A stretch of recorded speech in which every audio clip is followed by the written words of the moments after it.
Hi, I'm Phillip Lenberg, Music Director of the Ukiah Symphony Orchestra. I'm so glad to welcome you back to our 21-22 concert season where we're able to gather again as an orchestra and make music. The concert that we have tonight is really special. We're featuring 3 large orchestral works that have been pared down for chamber ensemble. And we're starting the concert with 2 really beautiful string pieces written by Nancy Deussen and Hanna Benn. We're so glad to be able to gather again as an orchestra, and though we wish you were here in person with us in the theater, we're glad that you're able to join us online for this concert and hope to be able to see you soon. Thanks again for joining us.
Hi, I'm here today with Debra Scheuerman, who's going to be playing a flute for our Ukiah Symphony concert today, and we're going to be talking a little bit about the Debussy Prelude to the Afternoon of a Faun, which is such a big flute repertoire, and she's really featured on this piece, and we may talk a little bit about the Mahler and some of the other things we're doing. So welcome, Debra. Thank you for joining me. Thank you so much for having me. So we've talked a little bit about how important the flute is in this piece, and it's such a big standard part of the repertoire for flute. And maybe we could talk a little bit about why that is. I know it starts with flute, but it's really kind of the iconic. It is the iconic flute solo in orchestral rep. I think what sets it apart and what makes it a dream for a flute player to do is that in orchestral works, we're usually like the bird or the gymnastics of every piece. So we're the ones who are flying above everyone and technically just doing lots of crazy things. And the Debussy gives us a chance to not do that and to be like the ultimate soloist. And it's not a concerto in that sense, but it starts out with you just alone. And in some ways, you just start bringing the orchestra along with you in this dream. So it's like a dream for every flutist to be able to play that, because it's so different than what we normally do. It's the ultimate of our expression as an artist. I think when I think about it, it's kind of like our Olympics. It's like our ice skating artistic program. Like we usually are doing all the technique programs, but this is the time where kind of the gold medal is on the line. And it's a way to showcase ourselves in a really intimate way. But it's amazing how this piece unravels, and it just develops into this beautiful collaboration with everyone. But it is quite the epic flute solo. I love how you describe that kind of unraveling, because it really is, it's like a wafting of flute in the beginning, or almost like a book that's starting to open, and it just drifts in so beautifully, and it's so lyrical, and there's so much room for interpretation, even though Debussy's quite specific about what he wants. And as composers, as we get closer to the 20th century, composers are more and more specific, like we're getting into the Mahler, and for every note there are 2 or 3 indications we're talking about. Now for Debussy, it kind of starts to, that's kind of where it starts. And so how do you bring that kind of personal interpretation into that piece? There is room for personal interpretation, but I think with Debussy, one of the things is people think he's like an impressionist. And as a flutist in our studies, we have actually learned that Debussy is very specific in what he writes. The rhythm is supposed to be incredibly accurate. The dynamics are supposed to be like incredibly accurate. I think there's even a story, I don't even know if it's true, but like on Debussy's dying day, he went to his editor to change markings in pieces. So he's very specific, and I think because of the quality of the music, people think you're free to do whatever you want. And in some ways you can do that. You can do that with your tone and you can make those choices in the color of your tone and your dynamics a little bit. But it's really in your best interest to be as strict as possible. It's a horrible word to use with that piece, but it really makes the magic happen in that piece. And that's a lot of what we do as musicians too, is try and stay true to what we think the composer was trying to express and get across. And we get to do that through the original text that we have. And I think with this edition, it's really interesting because when you first stare at it, because it's an arrangement by Schoenberg, that you're playing a French piece that has German writing all over it and instructions, and you're like, it's kind of jarring in a way. Yeah, there's a cognitive dissonance I found too. Yeah, it is. It's strange at first, and then when I started thinking about it, Schoenberg's kind of the perfect person to arrange this piece. With this piece, Debussy changed the landscape of orchestral music forever. Like those 4 measures of that flute solo changed tonality moving forward in orchestral music. It gives us freedom. And Schoenberg ultimately takes that to a whole new level. But he's the person who did Transfigured Night and just the ultimate romanticism in pushing that to the barrier. And so I think it's really nice to have his take on it. And I think he stays really true to Debussy's wishes, but is able to scale down his full orchestration really perfectly. Yeah, and I think that's a great point, because Schoenberg too looked at composers, his contemporaries and near contemporaries like Brahms too, and he even wrote a famous article about how Brahms was such a contemporary modernist composer, and a lot of that is talking about the harmony and the form that Debussy really kind of pushes even further in that style of music. Yes. Yeah. Well, thank you very much. It's been a pleasure talking. And this has been Debra Scheuerman playing flute for the Ukiah Symphony, and she will be featured as the flute player for the Debussy Prelude to the Afternoon of a Faun. Thanks so much.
Hi, I'm joined by Melinda Martinez Becker, who is our mezzo-soprano soloist for the Mahler Songs of a Wayfarer that we're doing tonight. We're doing these songs, it's a collection of 4 songs, so this song cycle has been rearranged by Arnold Schoenberg, famous 20th century composer, and it's been arranged for a much smaller group with 2 keyboard instruments and very small wind section. And we were originally going to do the full orchestral Mahler version before COVID happened, and we're lucky enough to still have Melinda be able to join us for this rearrangement. And so we're going to talk a little bit about these 4 songs. They're very special pieces. Mahler wrote them when he was young, and maybe Melinda can talk a little bit more about the meaning of the songs. And so maybe we could just start with the first song. The first song is in a minor key, and it's slow, and it's very emotionally depressing and expressive. And so maybe we could talk a little bit about the meaning of the song. Sure. So the first song is called Wenn mein Schatz, and it means when my sweetheart, wenn mein Schatz Hochzeit macht, when my sweetheart is married. And it's just this kind of heartbreaking song about some think Mahler himself, lost the love of his life, who was a soprano named Johanna Richter. And she gets married in this song. And he's talking about how he will feel on that day, which obviously isn't good. So it's just this kind of mournful, slow piece that in the middle, there's like a tiny ray of hope as you hear kind of some nature scenes come into play. But then by the end, he realizes he's alone and he's going to mourn on this day. The second song is maybe the happiest sounding of the 4. At least it starts out that way. It's this kind of a sad ending. But this recalls, as you were saying, a lot of nature scenes. So a lot of the text mentions birds and sunshine and this kind of spring-like environment. And you'll hear bird songs from the flute, from the violin, and from Melinda herself. And so maybe you could talk a little bit about those kind of embedded sounds in the song and what the text is saying. So this song, I like to think of this whole cycle as Mahler's reactions to his heartbreak.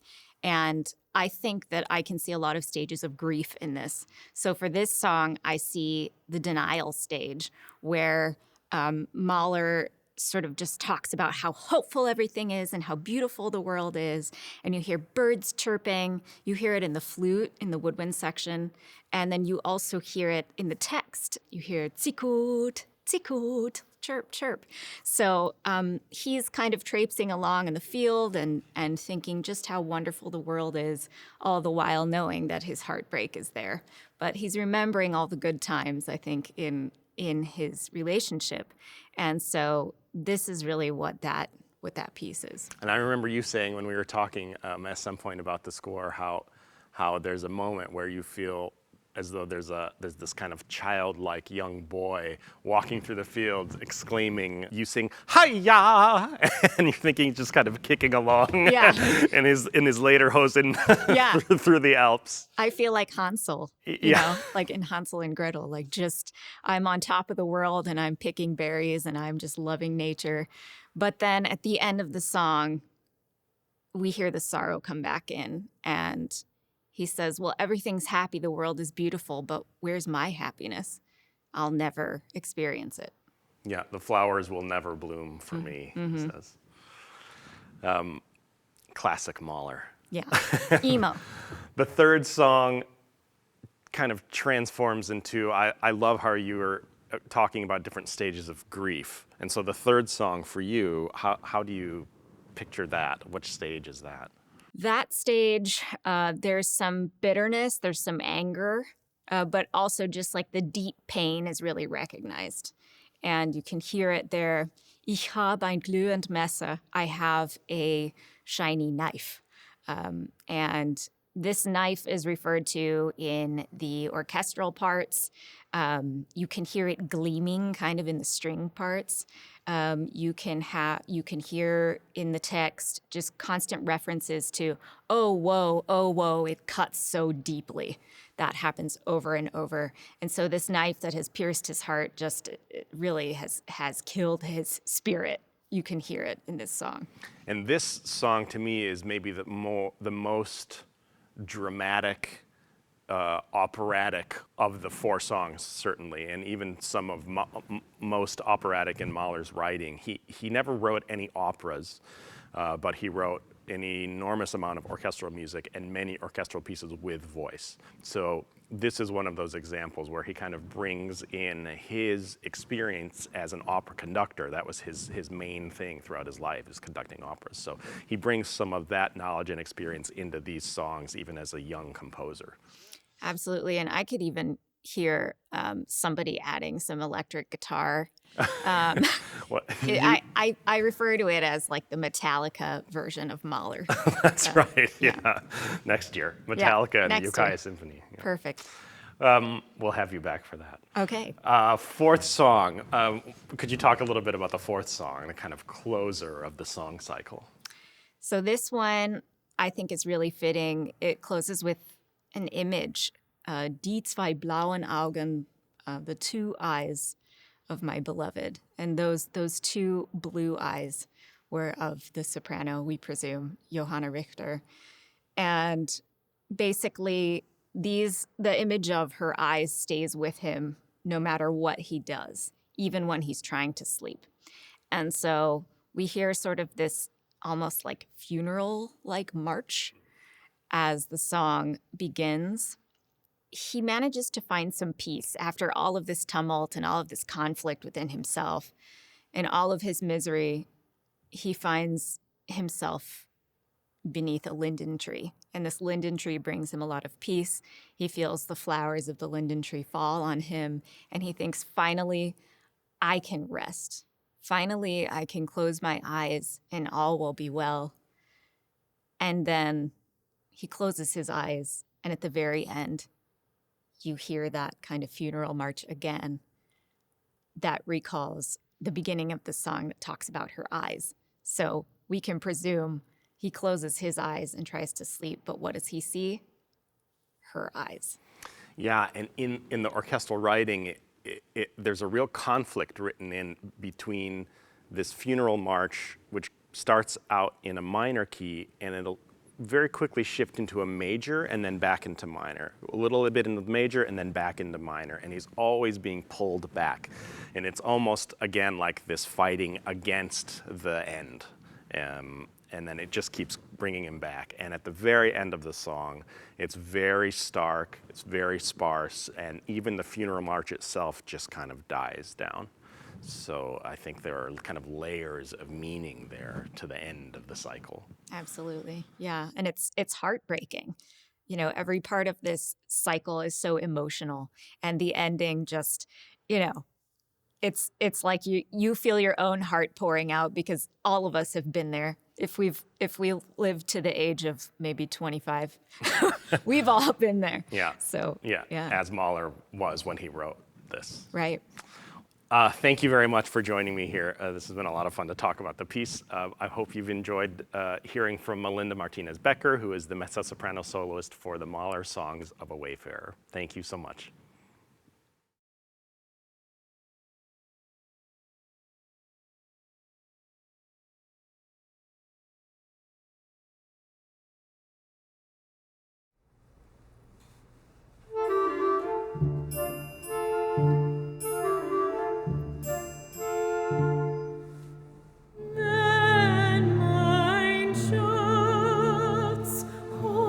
Hochzeit macht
Ging heut Morgen übers Feld, tau noch auf den Gräsern hing, sprach zu mir der lustige Fink, hei du Geld. Guten Morgen, hei Geld, du wirst nicht eine schöne Welt, schöne Welt.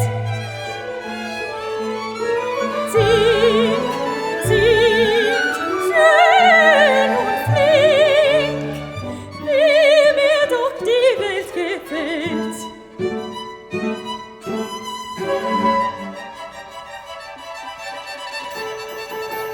Auch die Glockenblum am Feld hat mir lustig guter Ding, mit den Glöckchen klinge, kling, klinge, kling. Ihren Morgengruß geschellt, wirst die Steine schöne Welt, schöne Welt. Kling, kling, kling, kling, schönes Ding, wie mir doch die Welt gefällt. Heia!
ein Mühenmesser in meiner Brust.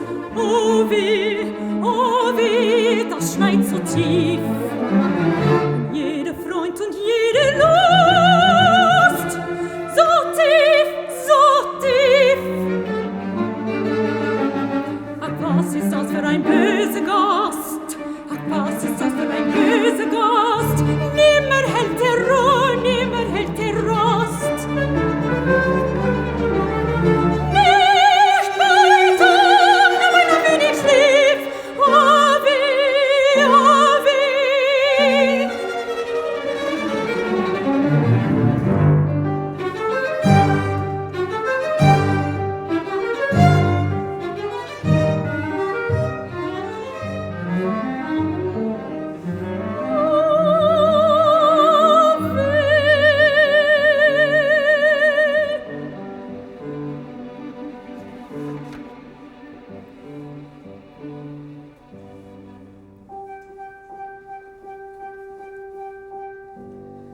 Wenn ich in den Himmel seh zwei blaue Augen stehen. Oh weh, oh weh. Wenn ich in gelben Felde geh, seh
Welt und Traum.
Hi, I'm joined here with Ben Rube and Janice Hawthorne Tim, who are both keyboard players for the arrangement of the Mahler Symphony that we're doing, Mahler Symphony No. 4.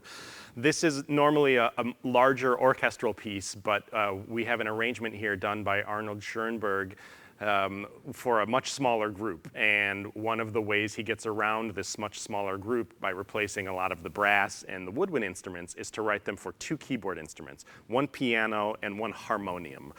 The harmonium here is going to be played by an electric keyboard with a harmonium sound. And so Ben is playing the piano part and Janice is playing the harmonium part. And so we're going to talk a little bit about this arrangement and their experience playing Mahler, which is almost never played on keyboard instruments at all. So this kind of unique arrangement has been a lot of fun. And studying the score, especially because Mahler is known as an orchestral composer, has been fascinating to see how things have been flipped around in this arrangement. And so I would love to hear from both of you your experiences, maybe even playing in an orchestra first. I know, Janice, you've played sometime in the past with the Ukiah Symphony. Was that your first time playing with a symphony? I first played with the symphony on the organ part for Phantom of the Opera many years ago at a fundraiser. And it too was on an electric keyboard. So I seem to be caught playing electric keyboard with the symphony. That's your orchestral instrument. That's my instrument, I guess. But that was ages ago. Yeah. And that was with Les. That was with Les, and it has to have been 30 years ago, maybe, Really? because both Margie Rice and I had small, tiny infants at the time. And we were commiserating with each other because we have these tiny babies. That's right. And they were with us Oh, wow. at the concert. Ben, this, if I'm not mistaken, is your first time playing with an orchestra. That's correct. That's right. Yeah. And at least as a part of the orchestra. That's right. I actually, a long time ago, I did do a little bit with orchestra. I played the first 10 minutes of the Tchaikovsky First Piano Concerto. But that was really, conductor told me, you play whatever, and I follow. Yes. And this is very, very different. How is that different here? Well, I just have to pay so much attention to you, and that's something I really never, ever did. Also, my experiences with trios, quartets, and quintets, you say, we're going to play this part in such and such speed, and there's always a little bit fluctuations from ritardando and such, and, somehow you manage, but you just cannot do that in this particular setting. I have to be very strict and focused on you. And for me, that was really the biggest challenge, and still is a challenge, I have to be honest with you. Yeah. I know if in chamber music, we learn other people's parts, and it's much easier because there are fewer people. And so a lot of our cues playing chamber music is based on other people's parts that you hear. And so if you're playing with 1, 2, 3 other people, you really get to know those pieces quickly, and you kind of respond to what you hear. In this setting, I think there are very few recordings of this arrangement. So probably you guys listened to the orchestral versions when you were maybe getting to know the piece. Maybe you could talk a little bit about some of the challenges coming to rehearsals and not hearing, oh, there's a horn line there, or oh, there's a huge percussion sound there, and then we come in here and it just isn't here. Or we had one person missing and they happened to have 3 different instruments written into their line. How was that maybe challenging for you? I am quite familiar with the recordings that were made by Ravel Kubelik with the Bayer Symphony Orchestra on Deutsche Grammophon, which is fantastic recordings. And then I started to listen also to Abbado on Deutsche Grammophon. I believe that, Berlin, right? Yeah. And I never really paid that much attention of how different orchestras and conductors can play that very same piece until I really focused in on it. For instance, there's that middle part with the bass line, pum, pum, pum, pum, and then the flute comes in, right? And just the difference in tempo there is enormous. Abbado goes through that quite fast, actually, and then Kubelik has a whole different speed, and we're doing, again, a different speed. Yeah. And this doesn't really have to do much with the instrumental lines, the question, but just the speeds and the different things you can do with ritadandos and speeding up a little bit here and there, as there's just such a big wide variety of interpretations. Yeah, and that's something that I, quite frankly, never even paid attention to. So that for me was already quite the culture shock, so to speak. Yeah. Janice, did you prepare by listening to any recordings? I prepared by finding a recording of this arrangement. And I listened to it a couple of times to see how my part fit in. And I frankly have not listened to it since because I didn't find it helpful because it was so different. Right. I found it a lot more helpful to just come to rehearsals and watch. Get to know how and you get fit to in. know how I fit in. How that part fit in. How you match maybe other instruments or and interact. And playing on the symphony has been easier than playing the Debussy or the leader. Really? I have to say. Yeah. Why is that? I think it's because I feel less exposed.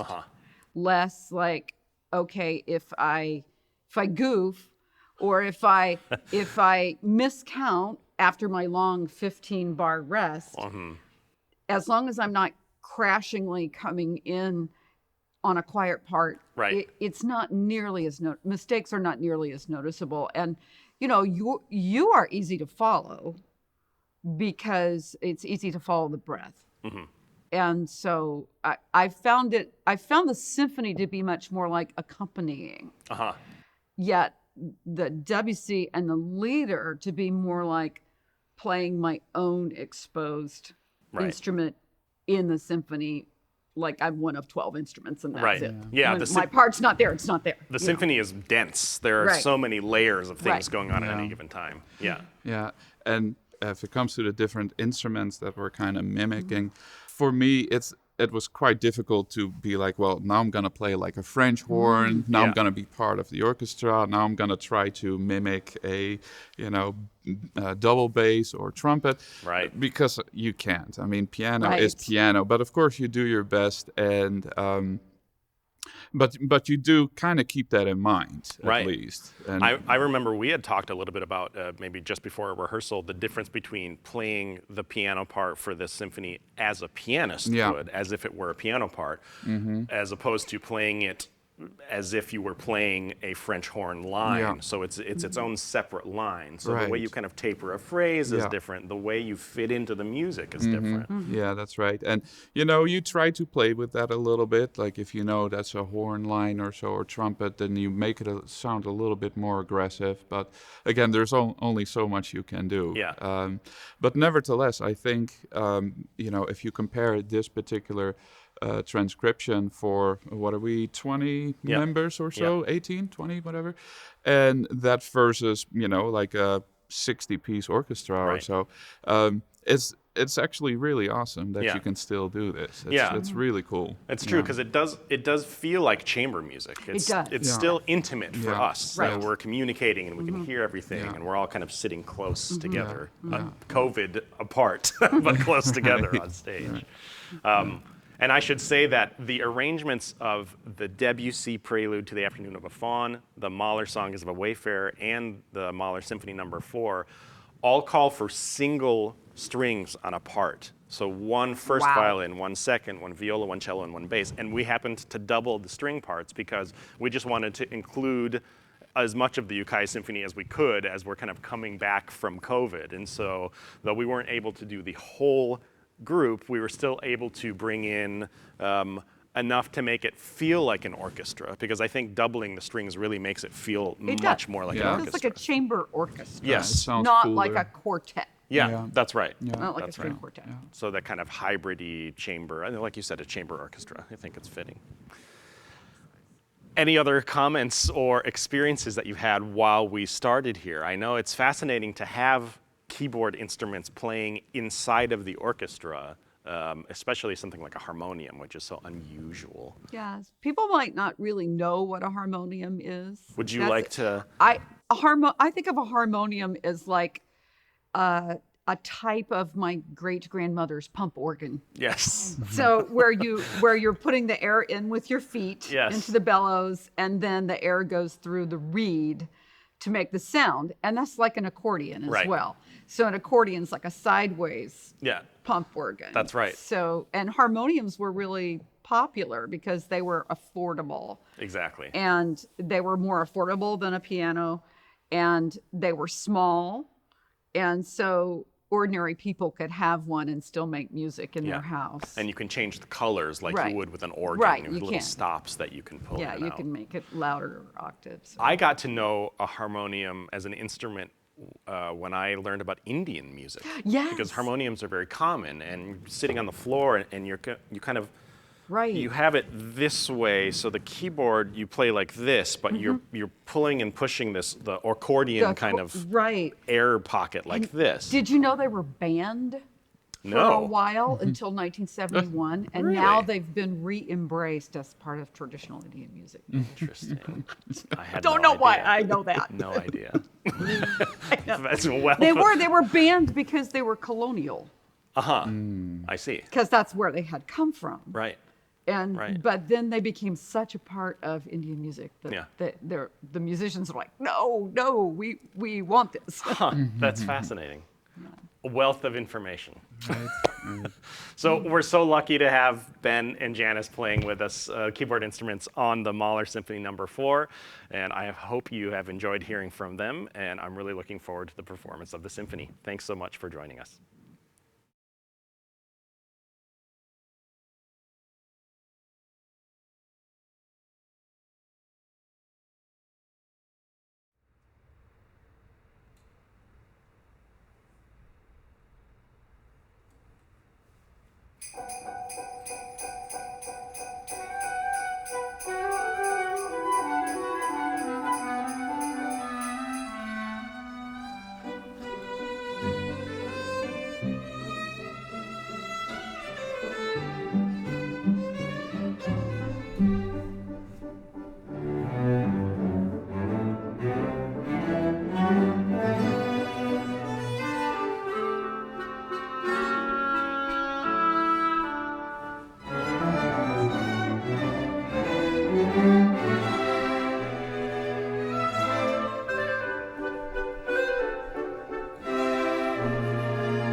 Thank